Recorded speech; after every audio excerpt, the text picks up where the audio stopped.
বাঙালি অনুষ্ঠান বাড়ির staple food হলো লুচি আর ছোলার ডাল। এই ছোলার ডালটাই কিভাবে খুব সহজ পদ্ধতিতে পুরো অনুষ্ঠান বাড়ির মতন বানিয়ে নেব চলো দেখে নেওয়া যাক। আমি এখানে 5 জনের মতন ছোলার ডাল নিয়েছি, 2 কাপ ছোলার ডাল নিয়েছি। এটাকে ওভারনাইট সোকড করে নেব। আচ্ছা, যদি তুমি রাত্রে এই ছোলার ডালটা ভেজাতে ভুলে যাও তাহলে কি করবে?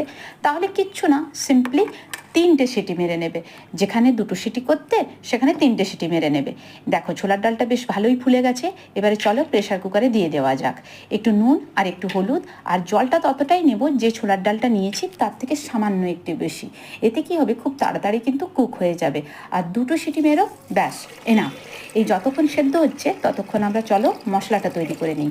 আদা বাটা আর কাঁচা লঙ্কা বাটা এটুকুই যা তৈরি করার আছে, যেটা আমার আগে থেকেই করা আছে।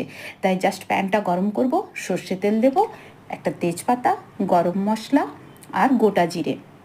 তোমরা বলবে সর্ষে তেল কেন? সর্ষে তেলের বদলে সাদা তেলও দিতে পারো, অ্যাজ ইউ উইশ।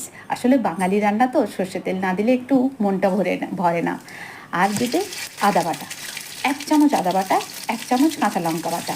এই পরিমাণগুলো আমি 5 জনের হিসাবে বলছি, তোমরা তোমাদের মতন করে চেঞ্জ করে নেবে। এরপরে দিতে হবে নারকেল কুচি। নারকেল কুচিটা আগে থেকে যদি ভেজে রাখো তাহলে বেস্ট হয়। তবে আমি বলবো যে সহজে যদি করতে চাও তাহলে সেই সঙ্গে সাথে সাথেই দিয়ে দিও। আর টমেটোটা অপশনাল, আসলে এখানে মিষ্টি ভাবটা একটু কাটানোর জন্যই টমেটোটা দেওয়া। হলুদ, কাশ্মীরি লঙ্কার গুঁড়ো, জিরে গুঁড়ো আর ধনে গুঁড়ো, নুন।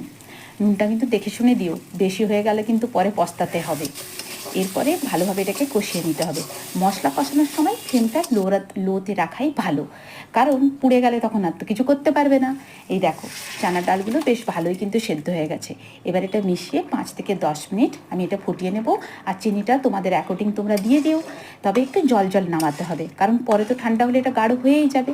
এরপরে একটু গরম মশলা গুঁড়ো আর ঘি দিয়ে দাও, ব্যাস হয়ে গেল। একেবারে দেখবে এটা অনুষ্ঠান বাড়ির মতোই টেস্ট হয়েছে। ভিডিওটা ভালো লাগলে লাইক, শেয়ার, সাবস্ক্রাইব করতে ভুলো না। বাই।